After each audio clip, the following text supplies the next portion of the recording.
नमस्कार, उत्तराखंड समाचार में आपका स्वागत है। मैं प्रियम शंकर झा। सबसे पहले मुख्य समाचार। सरकार के आदेश पर सभी नामित दायित्वधारियों और गैर सरकारी महानुभावों को मुख्य सचिव ने किया पद से मुक्त। अब सिर्फ संवैधानिक पदों पर निर्धारित अवधि तक नियुक्त ही रहेंगे कार्यरत।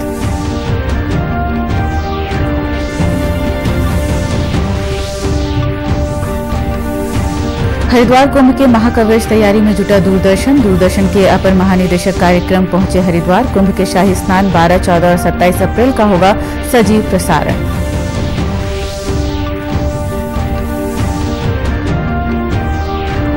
देहरादून में ऐतिहासिक श्री झंडे जी का आरोहण होने के साथ ही आज से शुरू हुआ झंडा मेला। कोरोना संक्रमण के चलते इस बार सिर्फ 2 दिवसीय मेले का ही किया जा रहा है आयोजन।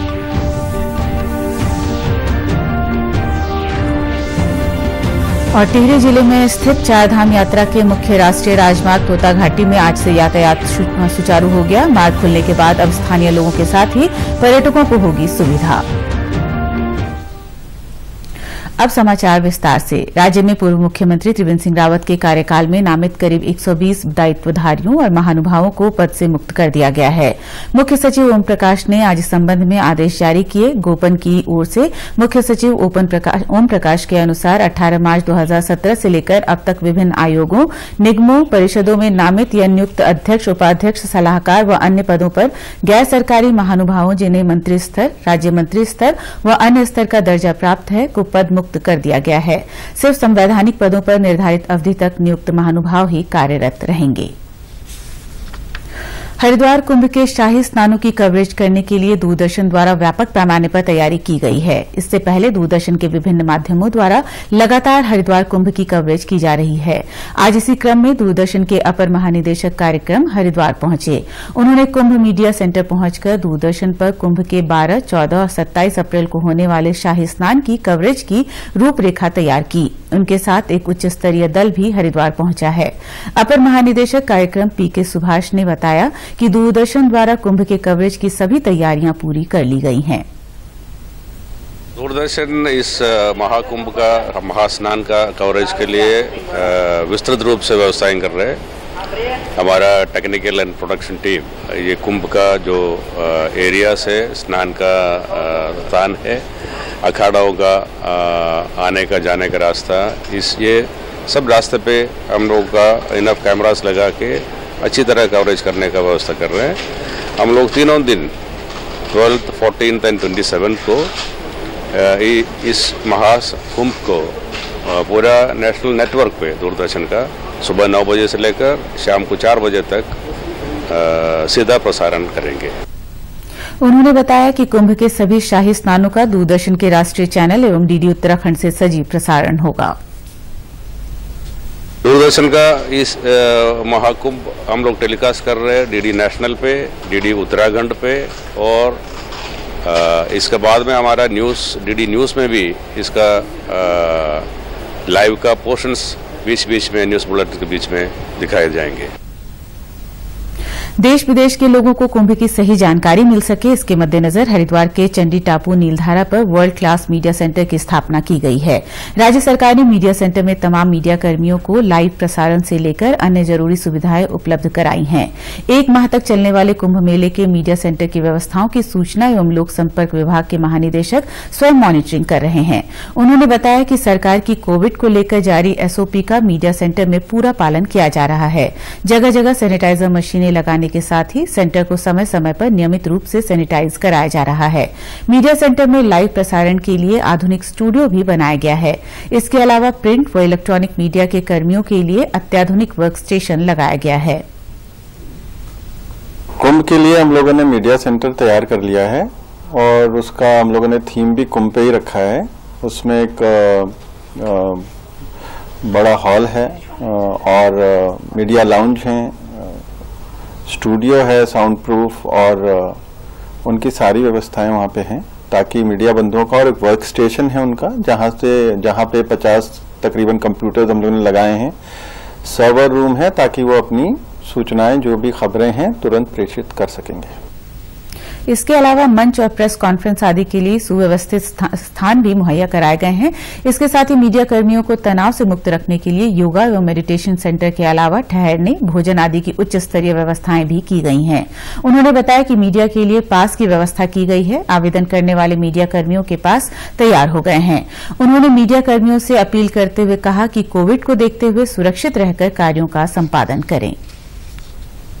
मीडिया पासेस हमारे तैयार हैं, तो जैसे जैसे हमारे मीडिया बंधु पासेस चाह रहे हैं हम उनको दे देंगे। कोरोना को देखते हुए मीडिया बंधु अपने आप को सुरक्षित रखें, सारे जो भी उसके नियम हैं उसका पालन करें, ताकि वो सुरक्षित रहेंगे तो ये पर्व हम लोग अच्छे से संपन्न करा सकेंगे।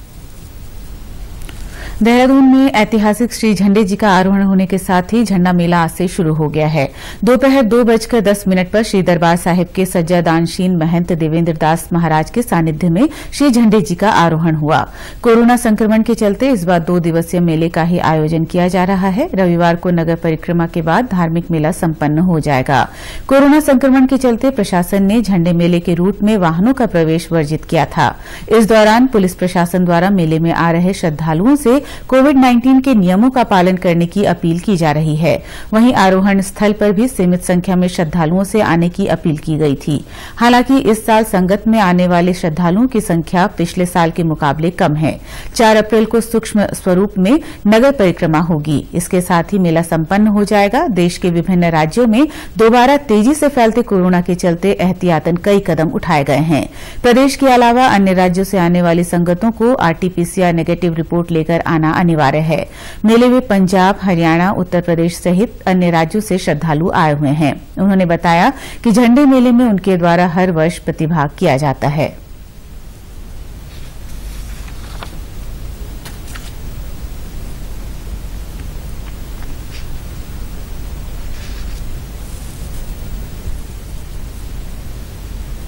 टिहरी जिले में स्थित चारधाम यात्रा के मुख्य राष्ट्रीय राजमार्ग तोता घाटी में आज से यातायात सुचारू हो गया है। गौरतलब है कि पहाड़ कटान के चलते 14 मार्च से इस मार्ग को यातायात के लिए बंद कर दिया गया था, जिसके चलते वाहनों को टिहरी जिले के अन्य मार्गों से लंबी दूरी तय करनी पड़ रही थी। मार्ग खुलने के बाद अब स्थानीय लोगों के साथ ही पर्यटकों को भी इससे सुविधा मिलेगी। टिहरी की जिलाधिकारी इवा आशीष श्रीवास्तव ने बताया कि प्रशासन की संयुक्त टीम के निरीक्षण के बाद इस मार्ग को यातायात के लिए खोल दिया गया है। इसमें जो तोता घाटी का प्रकरण है वो वहां पर कटिंग पूरी हो गई थी, कटिंग नहीं हुई थी इसलिए बंद किया गया था। तो अब कटिंग का कार्य पूर्ण हो गया है और रोड में चौड़ाई इतनी मिल गई है कि हल्के और भारी सभी वाहनों के लिए तोता घाटी को अब खोल दिया गया है। और अप्रैल के माह में ही कार्यदायी संस्था द्वारा ये आश्वासन दिया गया है कि उसमें पेंटिंग का भी काम, मतलब पूरी जो रोड का काम है, दीवार का काम, ये सब सारा कुछ पूर्ण करके वो रोड पूरी रूप से उसको पूर्ण कर दिया जाए। मुख्यमंत्री ने अधिकारियों को दूरस्थ क्षेत्र में चौपाल के माध्यम से लोगों की समस्याओं का समाधान करने के निर्देश दिए हैं। इसी के तहत मुख्यमंत्री तीरथ सिंह रावत ने कल रात राजकीय प्राथमिक विद्यालय धोबीघाट दुगड्डा में आयोजित रात्रि चौपाल में वर्चुअली प्रतिभाग किया। मौके पर उन्होंने 17 समस्याओं का निस्तारण भी किया। इस अवसर पर मुख्यमंत्री ने अधिकारियों को निर्देश दिए कि जनता की समस्याओं का समाधान करना प्राथमिकता होनी चाहिए। उन्होंने समस्या के निस्तारण की अवधि तय करते हुए कहा कि 1 माह से अधिक का समय नहीं लगना चाहिए। रात्रि चौपाल में ब्लॉक प्रमुख की दुगड्डा में आ रही मोबाइल कनेक्टिविटी समस्या की शिकायत का संज्ञान लेते हुए मुख्यमंत्री ने 1 सप्ताह के अंदर सर्वे कराकर निराकरण कराने के निर्देश दिए। यहाँ पे लोगों की बहुत समस्याएं थी, जैसे सड़क से संबंधित, बिजली से संबंधित, क्योंकि यहाँ वन विभाग के थ्रू लाइन आती है, उससे पार के आती, तो बार बार जैसे पेड़ गिर जाते हैं तो बिजली की काफ़ी समस्या हो जाती है क्षेत्र में। इस प्रकार की चौपाल हमारे न्याय पंचायत स्तरों पे लगती रही तो काफ़ी लोगों की समस्याएं हल होंगी, और जिससे कि इस कार्यक्रम का नाम है त्वरित समाधान। तो अगर इस तरह से हमारी 7 न्याय पंचायतें, हमारी ही नहीं सभी विकास खंडों में न्याय पंचायत स्तरों पर अगर ये चौपालें लगती है तो इससे काफ़ी लोगों को फायदा होगा। महिला स्वयं सहायता समूह द्वारा मुख्यमंत्री को सब्जी उत्पादन एवं विक्रय में आ रही समस्याओं से भी अवगत कराया गया, जिस पर मुख्यमंत्री ने उद्यान विभाग के अधिकारियों को कैंप लगाकर राज्य सरकार द्वारा चलाई जा रही कल्याणकारी योजनाओं की जानकारी देने के निर्देश दिए। मुख्यमंत्री ने दुगड्डा क्षेत्र में स्वास्थ्य सेवाओं सहित महिला चिकित्सक की कमी की शिकायत का संज्ञान लेते हुए तुरंत इस पर कार्यवाही करने के निर्देश भी दिए। कार्यक्रम में उपस्थित जिला मुख्य विकास अधिकारी आशीष भटगाई ने बताया कि मुख्यमंत्री के निर्देश पर जिले भर में रात्रि चौपाल का आयोजन किया जा रहा है, जिसका मुख्य उद्देश्य जनता के बीच जाकर उनकी समस्याओं का निस्तारण करना है। चौपाल कार्यक्रम है जो सीएम क्यूआरटी टीम है हमारी, माननीय मुख्यमंत्री जी की त्वरित समाधान सेवा का ये कार्यक्रम है। तो उसी के क्रम में ये रात्रि चौपाल यहाँ पर आयोजित किया गया है। तो इसका उद्देश्य यही है कि त्वरित समाधान यहाँ पे किया जाए और जो जनता की शिकायतें हैं या कोई सुझाव हैं उनको सुन लिया जाए। और हमारे समस्त विभागीय अधिकारी भी यहाँ पर उपस्थित हैं, जिला स्तरीय अधिकारी भी यहाँ पे उपस्थित हैं, तो उनके द्वारा इसका फिर निराकरण कर लिया जाता है। पेयजल मंत्री आज टिहरी जिले पहुंचे, जहां उन्होंने जिले में पेयजल की स्थिति जानी। इस दौरान उन्होंने कहा कि गर्मी के सीजन में पेयजल से संकटग्रस्त गांवों में टैंकरों से पानी की आपूर्ति की जाए। साथ ही जहां यातायात की सुविधा नहीं है, ऐसे गांवों में घोड़े खच्चरों से पानी पहुंचाने की व्यवस्था पहले से ही कर ली जाए। पत्रकारों से बातचीत में उन्होंने बताया कि पूरे प्रदेश में बारिश कम होने से सूखे की स्थिति का आकलन करते हुए सरकार ने पेयजल संकट से निपटने की तैयारी की है। उन्होंने कहा कि हर घर नल योजना के तहत सभी उपभोक्ताओं को पेयजल उपलब्ध कराने के लिए सरकार प्रतिबद्ध है।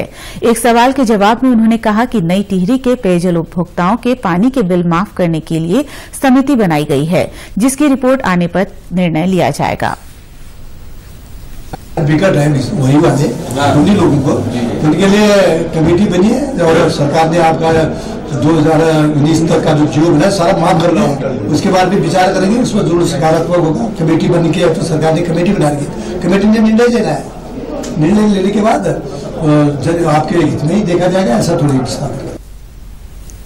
सल्ट विधानसभा उपनिर्वाचन को शांतिपूर्वक, निष्पक्ष व पारदर्शी संपन्न कराने के लिए उपचुनाव में कार्यरत कार्मिकों को उदय शंकर नाट्य अकादमी अल्मोड़ा में ईवीएम और वीवीपैट का प्रशिक्षण दिया गया। प्रशिक्षण के दौरान केंद्रीय निर्वाचन आयोग द्वारा तैनात सामान्य पर्यवेक्षक ने उपस्थित कार्मिकों को मतदान प्रक्रिया को संपादित कराने की जानकारी दी। उन्होंने कहा कि निर्वाचन प्रक्रिया को शांतिपूर्ण व निष्पक्ष ढंग से पूर्ण कराना हमारी जिम्मेदारी है। प्रशिक्षण में उपस्थित जिला निर्वाचन अधिकारी नितिन सिंह भदौरिया ने सभी कार्मिक को दिए गए दायित्वों का निर्वहन पूरी तत्परता के साथ करने की बात कही।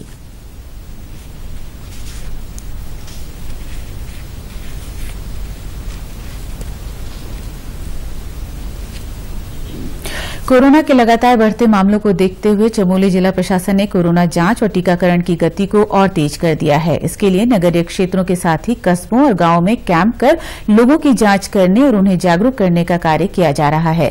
चारधाम यात्रा को देखते हुए भी प्रशासन सतर्कता बरत रहा है। जिला अस्पताल सहित गौचर, कर्णप्रयाग एवं जोशीमठ में भी ट्रूनेट मशीन से कोविड टेस्ट किया जा रहा है। जिला प्रशासन के निर्देश पर गौचर और पांडवा खाल चेक पोस्ट में बाहर से आने वाले लोगों की भी जांच की जा रही है। जिलाधिकारी स्वाति एस भदौरिया ने बताया कि स्वास्थ्य विभाग को सभी संदिग्ध लोगों के सैंपल लेने के निर्देश दिए गए हैं। जिले में अब तक कुल 69,646 लोगों के सैंपल लिए जा चुके हैं। हम लोगों ने जो टेस्टिंग सैंपल्स हैं वो भी बढ़ाने के लिए निर्देशित कर दिया और अब इधर कुछ दिनों से अब धीरे धीरे बढ़ भी रहे हमारे सैंपल्स, और साथ में वैक्सीनेशन की भी रफ्तार बढ़ाने के लिए बता दिया गया है। तो अब हम लोग भी नंबर ऑफ सेशन साइट भी बढ़ा लिया हम लोगों ने, और वहां पे सभी आशाओं को भी निर्देशित कर दिया गया कि वो ज्यादा से ज्यादा लोगों को यहाँ पर लेकर आए वैक्सीनेशन के लिए। हमारा 45 ईयर्स प्लस का भी वैक्सीनेशन शुरू हो जाएगा। तो सैंपल टेस्टिंग और साथ साथ वैक्सीनेशन दोनों पे साइमल्टेनियसली कॉन्सेंट्रेट किया जाए। समग्र शिक्षा अभियान के अंतर्गत बागेश्वर जिले में राष्ट्रीय आविष्कार अभियान के तहत जूनियर हाई स्कूल में विज्ञान क्विज प्रतियोगिता का आयोजन किया गया। क्विज प्रतियोगिता का शुभारंभ मुख्य शिक्षा अधिकारी पद्मेंद्र सकलानी ने किया। उन्होंने कहा कि छात्र छात्राओं को अपने आसपास के संसाधनों में नवाचार करना चाहिए। जिला शिक्षा सभागार में ब्लॉक स्तरीय प्रतियोगिता में बेहतर प्रदर्शन करने वाले छात्र छात्राओं के मध्य आज जिला स्तरीय प्रतियोगिता कराई गई। मौके पर उपस्थित जिला समन्वयक डॉ सुमित पांडे ने कहा कि छात्रों में बचपन से ही वैज्ञानिक छुपा हुआ होता है, बस उसे निखारने की जरूरत होती है। समय समय पर ऐसी प्रतियोगिताएं बच्चों में उत्साह का संचार करती है। एक क्विज प्रतियोगिता आयोजित की गई है। ये क्विज प्रतियोगिता राष्ट्रीय आविष्कार अभियान के अंतर्गत कराई जा रही है जनपद में। और इस क्विज का जो विषय है वो मुख्यतः गणित और विज्ञान विषयों पर फोकस है। इस क्विज का उद्देश्य है बच्चों में तर्क शक्ति का चिंतन शक्ति आदि जो गुण हैं वो किस सीमा तक विकसित हुए हैं और कितने किए जाने हैं, और जो बच्चों में हुए हैं तो उनको यहाँ पर पुरस्कृत करना हमारा यहाँ पर कार्यक्रम का मुख्य उद्देश्य है।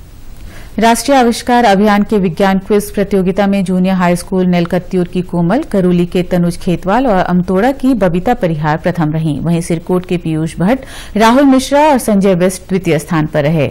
ढुगा पाटली के जय सिंह मलरा व पवन कनवाल और खोली के राहुल कुमार तीसरे स्थान पर रहे। राष्ट्रीय आविष्कार अभियान की क्विज प्रतियोगिता में प्रतिभाग करने वाले छात्रों ने कहा कि प्रतियोगिता से उन्हें काफी कुछ सीखने को मिला है। हम पहले अपने स्कूल से सीखकर हमारे शिक्षकों ने हमको सिखाया, प्रश्नों के उत्तर और प्रश्न हमको नए नए प्रश्न लाके दिए। हमने उन्हें सीखे और समझे और हम प्रश्नों के और उत्तर देके और सीख के हम यहाँ तक पहुँचे हैं। हम यहाँ भी नए नए प्रश्न सीखेंगे और उनसे हमें प्रेरणा मिलेगी। उत्तराखंड के समाचारों में बस इतना ही। चलते चलते मुख्य समाचार एक बार फिर। सरकार के आदेश पर सभी नामित दायित्वधारियों और गैर सरकारी महानुभावों को मुख्य सचिव ने किया पद से मुक्त। अब सिर्फ संवैधानिक पदों पर निर्धारित अवधि तक नियुक्त ही रहेंगे कार्यरत।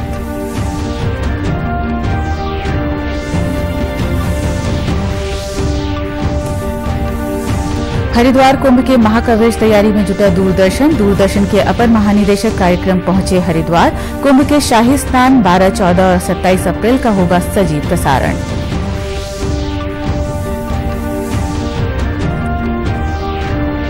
देहरादून में ऐतिहासिक श्री झंडे जी का आरोहण होने के साथ ही आज से शुरू हुआ झंडा मेला। कोरोना संक्रमण के चलते इस बार सिर्फ 2 दिवसीय मेले का ही किया जा रहा है आयोजन।